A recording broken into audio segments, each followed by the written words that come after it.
Welcome to Rev Up Your Business with Hilda Gann, the podcast for people-centric leaders, business owners, and HR professionals who know that people are at the heart of business success.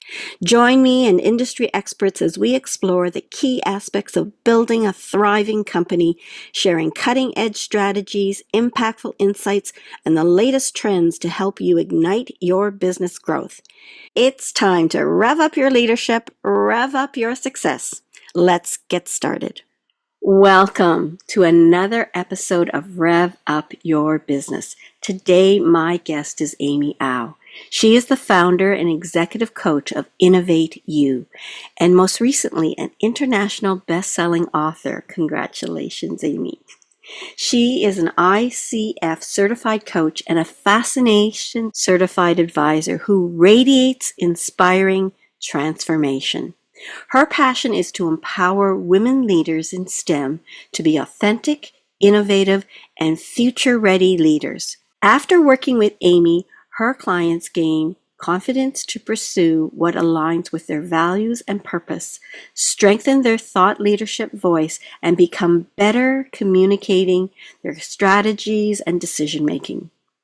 Today, I invite you to listen to us as she talks about embrace change and say yes. Welcome, Amy. So glad to have you on the show today. I'm so excited to be here with you, Hilda. Thank you so much for inviting me. You're welcome. And I think we decided I wanted to bring you on the show at some point, but this amazing book that you've been working on was going to be coming out. So we said, okay, let's wait till the book comes out. And it, as you can see, and I have my own copy here. Congratulations on the book, Evolution of Leadership in STEM, Women Catalyzing Change. And it just came out last week, and I'm so excited because it became an international best-selling book with the launch date. That's amazing. Thank you so much, Hilda. It was really exciting to be in this co-author book with 20 other women leaders in STEM.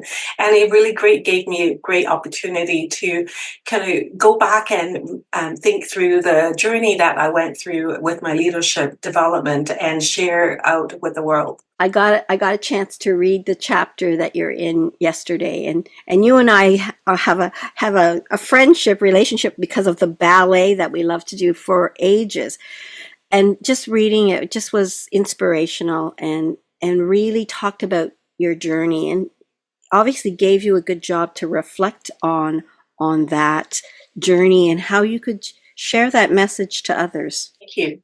So let's talk about the work that you do, because you've been in tech world for 25 of your plus years. You really do understand the world of STEM, and you have worked your way up in terms of leadership roles. Now that the next phase of technology with AI is coming, what is your advice in preparing leaders for this AI driven workplace? Maybe not driven is maybe not the right word, because some people really are scared about the impact AI would have. But how would you help prepare leaders for AI that's coming? Absolutely, Hilda. This is the time that I would say is most exciting for all the years that I've been working in tech. The reason being that the development of AI has been so fast, right? And it's accelerating even more. And coming into the next 5 years, I think that it's just fascinating to see how it's going to develop. And I understand that a lot of people, if you're not in tech, that it seems daunting with all those changes happening. So in our title today, in our talk about embracing change, this is one of those changes that a lot of leaders, even that they might not have a clue of how do you really go as fast as the technology goes, right? And you wanted to keep yourself up to date, but also to be able to lead the way that authentically to you, right? So my advice, or maybe in just my 2 cents, is that just embrace it, right? Understand that you're not going to know everything, and most people don't. And it's going to continue to evolve, that you're going to constantly learning something new. So it's okay to say, well, you don't know, but we can all go and search and find out the answers together. Work with your teams, right? So don't isolate yourself, or don't isolate your team to try to figure it out on their own or on your own. Try to embrace that change together, right, as a team. I So like how each you person. I Mhm. like how you say that, because oftentimes as leaders, especially novice leaders, or leaders that are just getting a little bit more confident in their role, they think they have to know it all. They think they have to be two steps ahead of everybody. But what they need to do is understand your strengths are in, say marketing, your strengths are in business development, yours are in planning.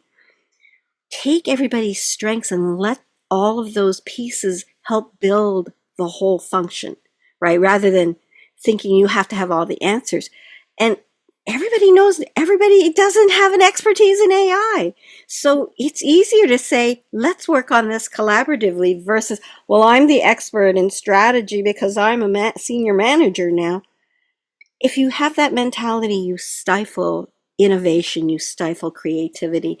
And I love Exactly. we called today's episode "Embrace Change and Say Yes," and that's part of the title of your chapter in the book. So what you're Mhm. saying is we need to say yes, not no, but yes.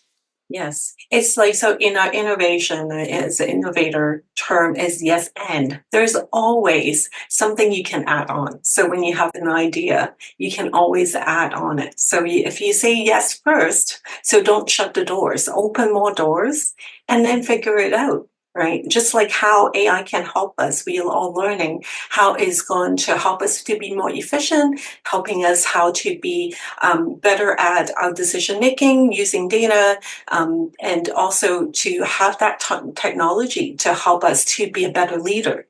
And it's all possible. And we can And do more and bring in our humanity into the and equation. is such a powerful word. It's a connector word, right? And the another connector word is but, right? No, or but is a limiting word, and is an expansive word. And I can see your logo there, Innovate You, because you're thinking innovatively, creatively, and in the words of Fascination, you are an innovator. You are thinking, how can we do that? And the word, I want to emphasize that word and. If we can include and in our vocabulary, we open up conversations. In the words of the people who do improvisation and teach improvisation, we always work collectively as a team on stage. Not that I'm an improviser, but they work collectively on team. And what they do is they'll say, yeah, and, so whatever's happening on stage improvising, they will then do something that keeps the conversation going. And they use that connection word and then look at you, and then of course it's your turn to improvise. so Right. so I love how you said that, and innovate and improvise, also creative words.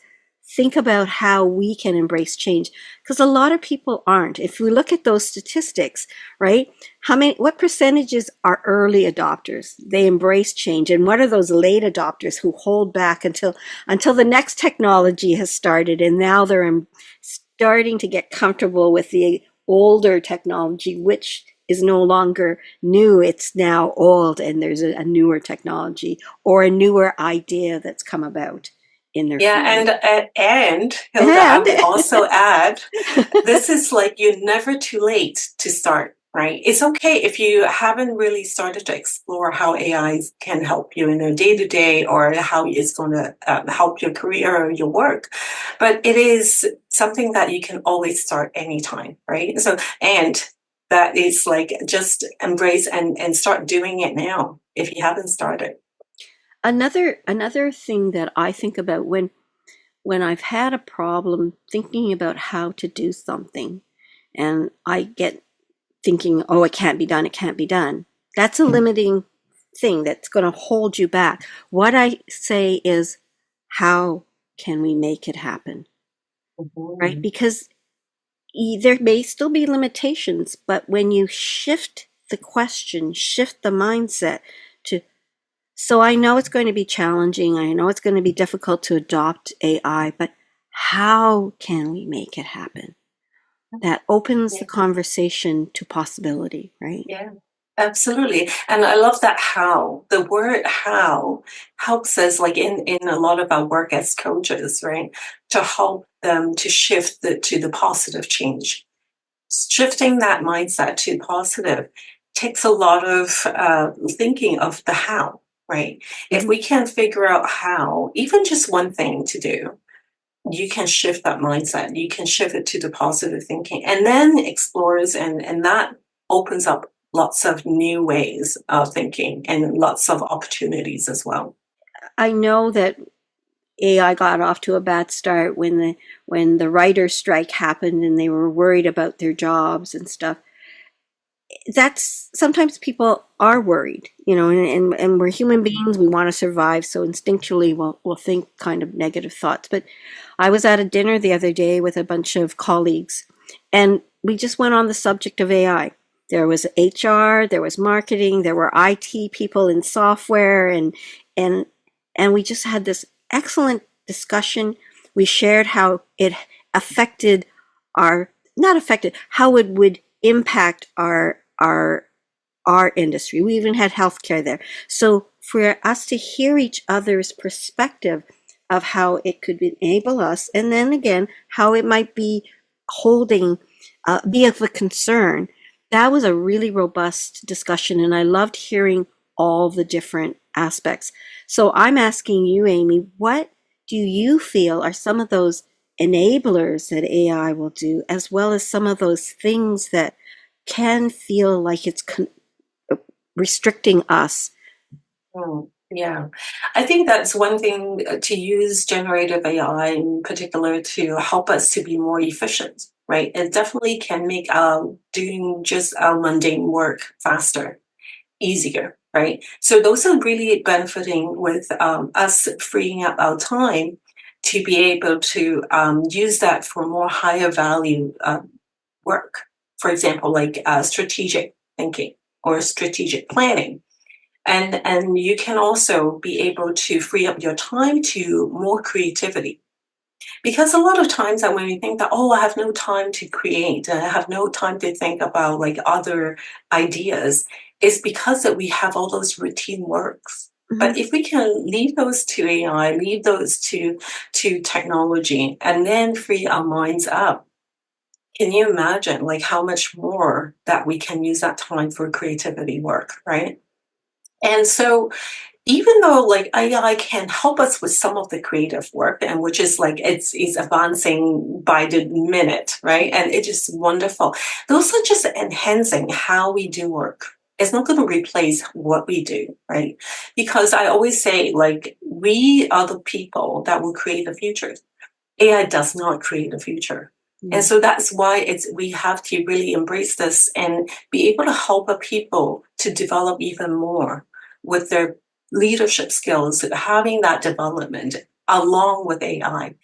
So really it's about using AI to help us to develop to be a better leader and be able to lead with teams with authenticity, with empathy.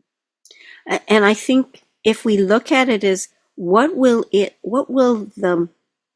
free us to do? If people could in their mind think, what would it free us to do? That's great.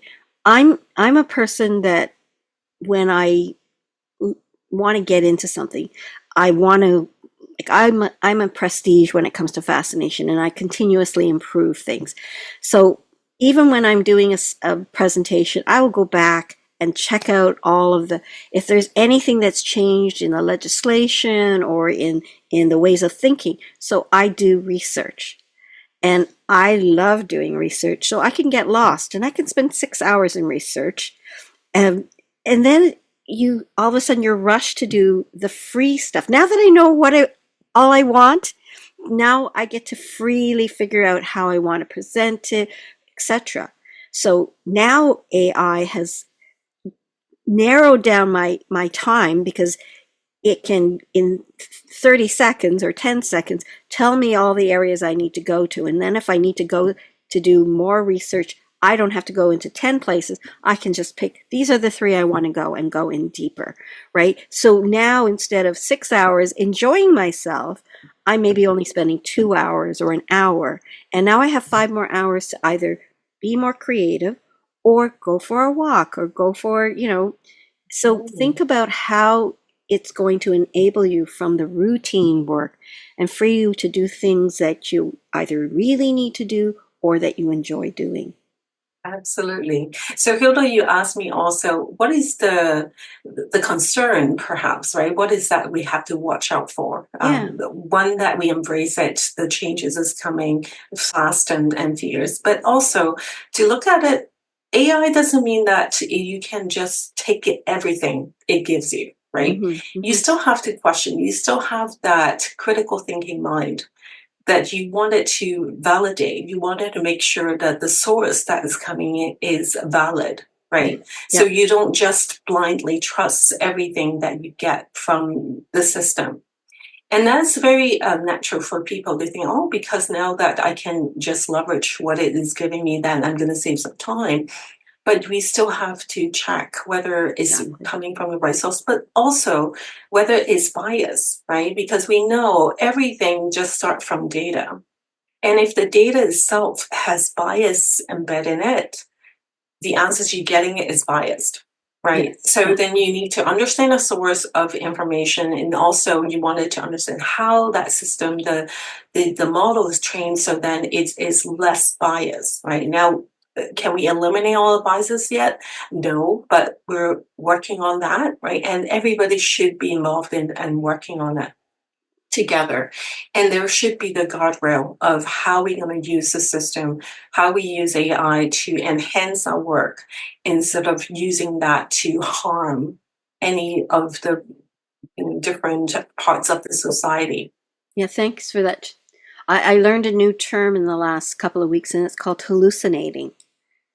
And my understanding, correct me if I'm wrong, hallucinating is where they gather the data and they think it's right, but it's not right, but they still send it out. So it's like they're hallucinating the information to be valid when it's not.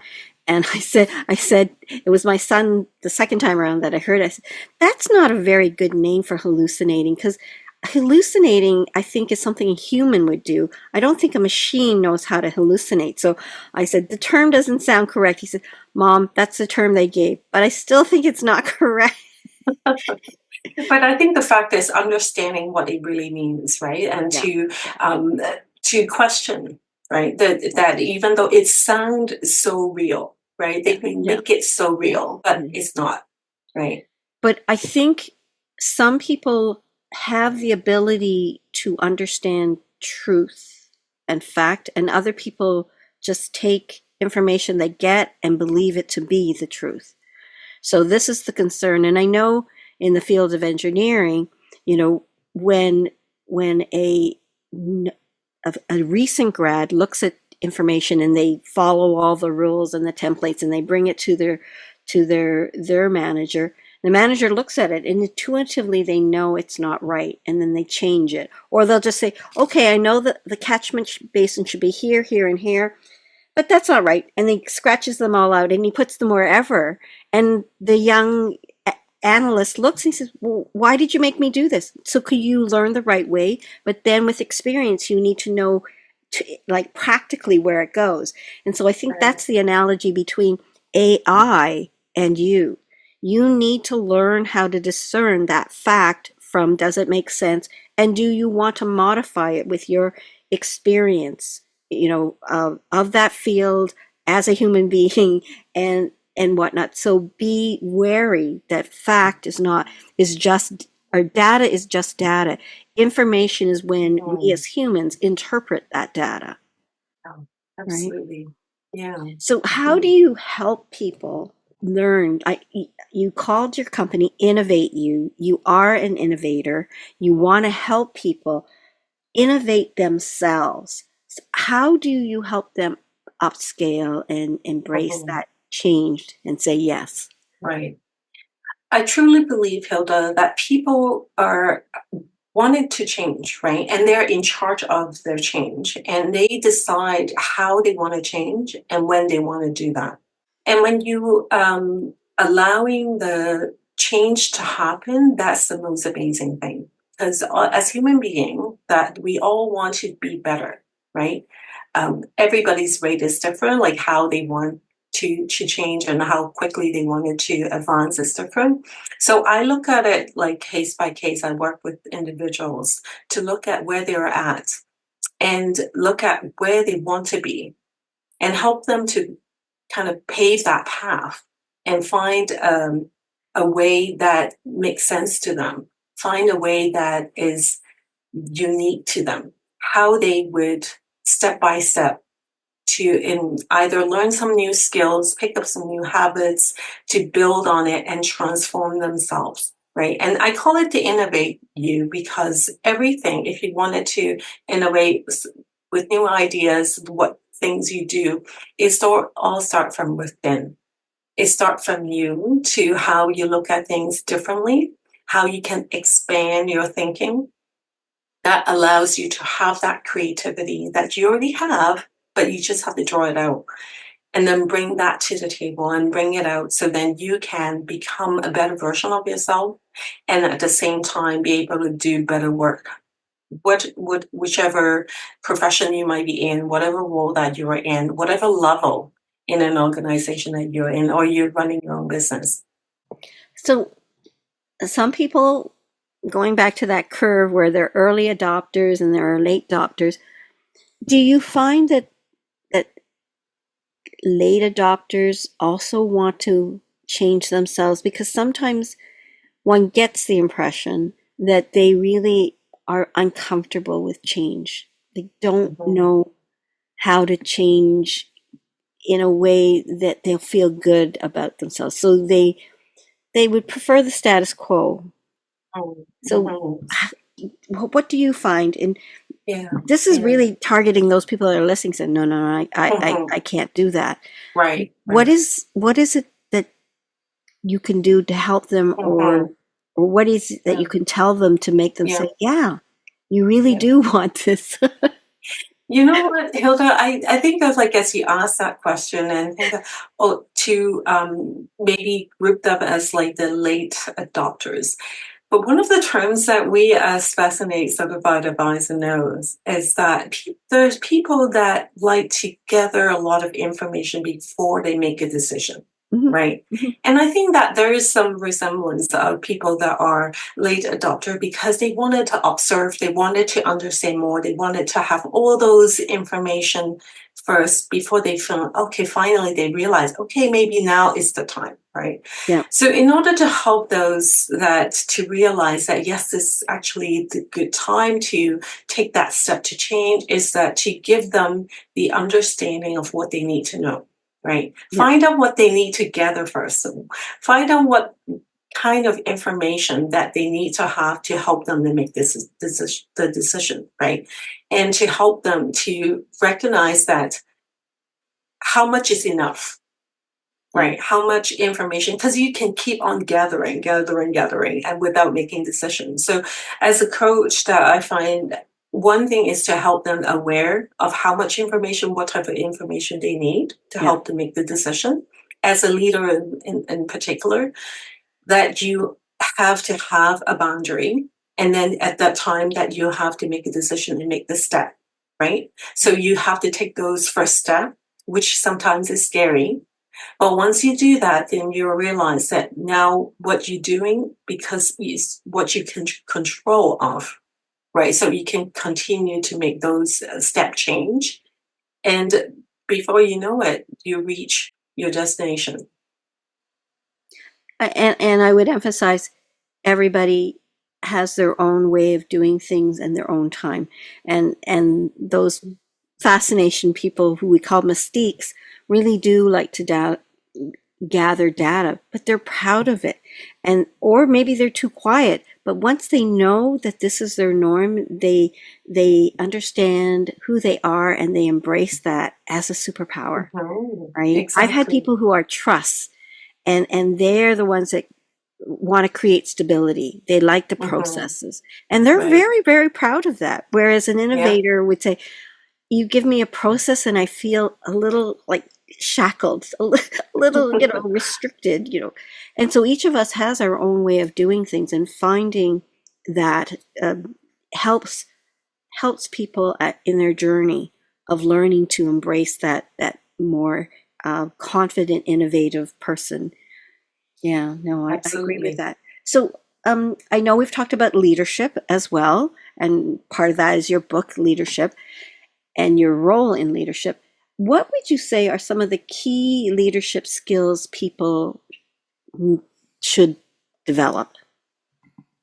Well, definitely a positive thinking mindset, right? And a continuous learning mindset. And also to be open to change, right? And also build up that resilience muscle. So when we are all resilient, that we can bounce back of whatever that, the things that happen to us that we don't want, or that we find it as like inhibiting us from going forward. But if we can build up our resilience, then we can take the step to move forward and keep nudging it forward, right? So I think those are really important. And also the critical thinking skills that I talk about, especially in this Gen AI era. We don't stop being a human because that we can use the system, we can use AI to help us do our work. We have to be even more so to develop those skills to be more human.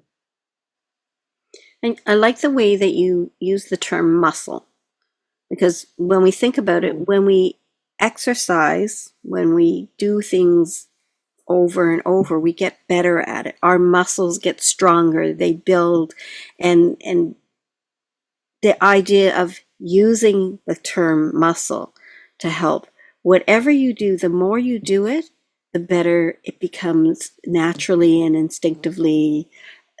And you think about anything that you've done in life. The Mhm. more you do it, the better you get. When you Yeah. started, doing soccer, and then people got so good they became, in rep, and then they become a professional. That didn't happen overnight.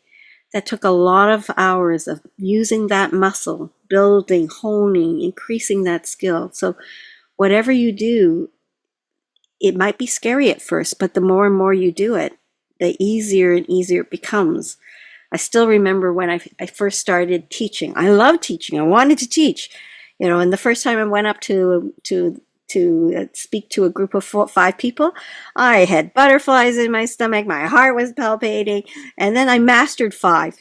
Just go up to the floor, talk. Yeah, it's great. And then 25 people, the heart was palpitating, and so on and so forth. And then you get to 125 and 250. So what's another 10,000? Who cares now? Right? So it just gets easier and easier, but it didn't start that way. So it really does help to just understand, try, be positive, and keep going, right? Absolutely. Well said. I want to talk a bit about your career, and you talked about some sometimes challenges, and I know that you are hashtag IamRemarkable facilitator, which is a global movement that helps people learn to self promote.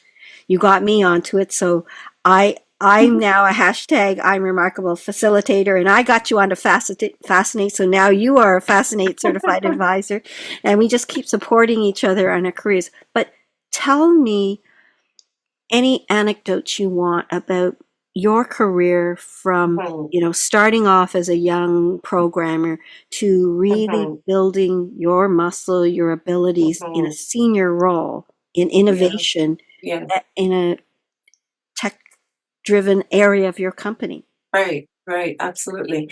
I think that is really resonate with me a lot when I saw this program, I'm Remarkable, and that's the reason why I wanted to get more people to learn about it and provide those opportunities, those workshops to more people, is because of my own experience.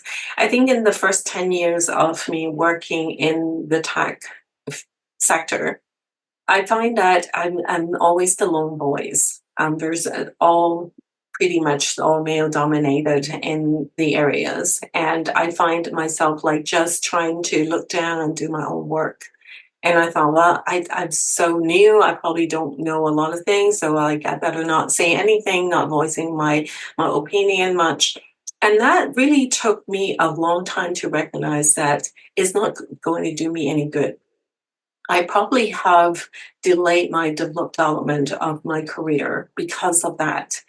And I didn't have a coach at the time, so I didn't know at all.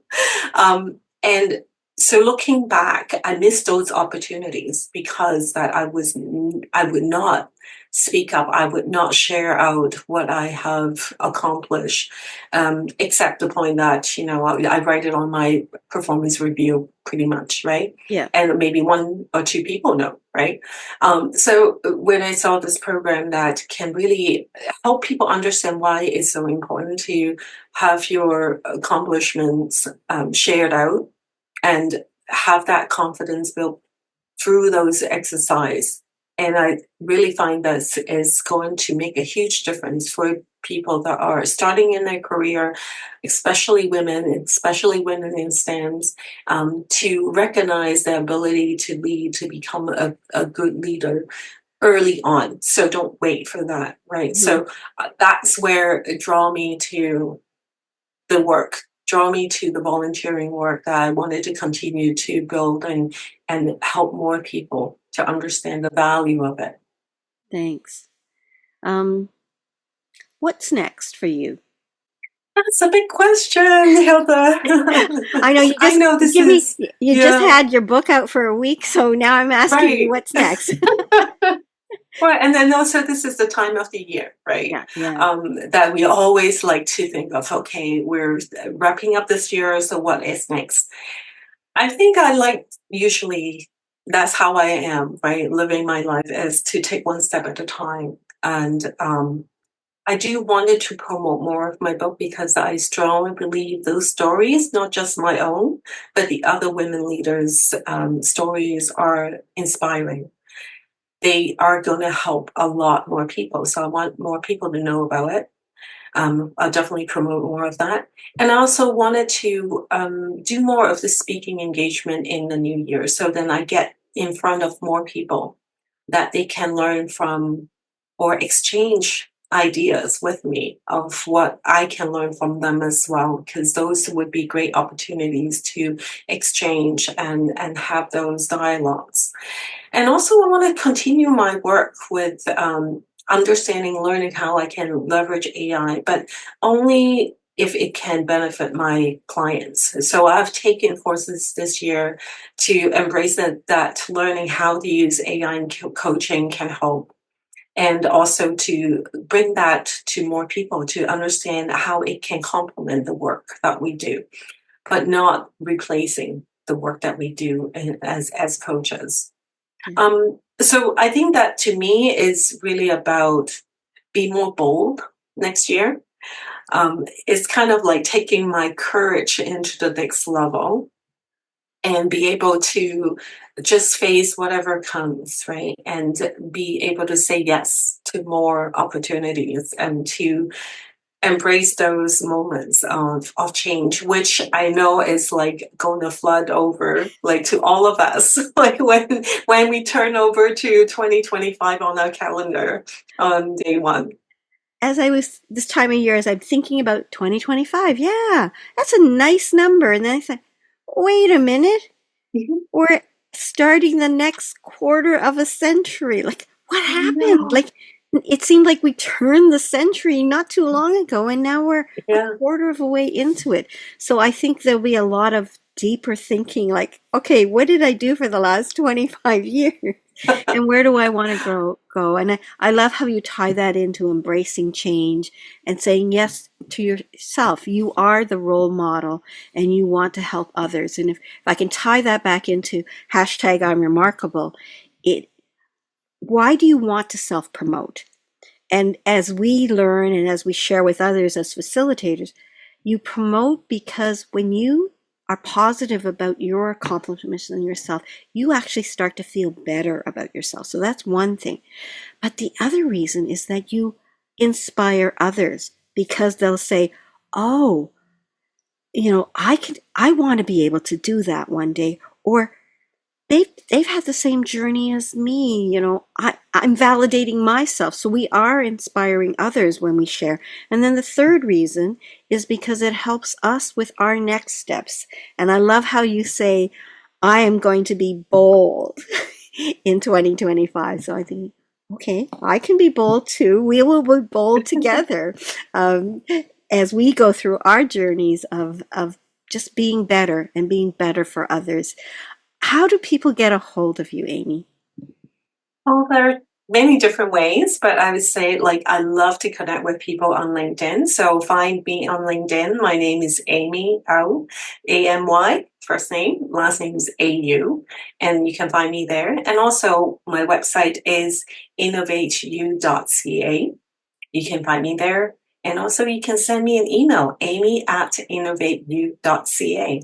So I love to hear from the audience, and I'm really grateful for this opportunity to have this dialogue with you, Hilda. I know we talk a lot together, and through these years, both business and also our interests of dance together. But this is really a unique opportunity for me to share my thoughts on the different topics that we touch on today. Thank you so much. Oh, you're welcome. And the more we share about others people's expertise, the more people learn from them. So definitely wanted to have you to share the way you have been positive and bold to innovate and your desire to help others. So thank you again, Amy, for coming today.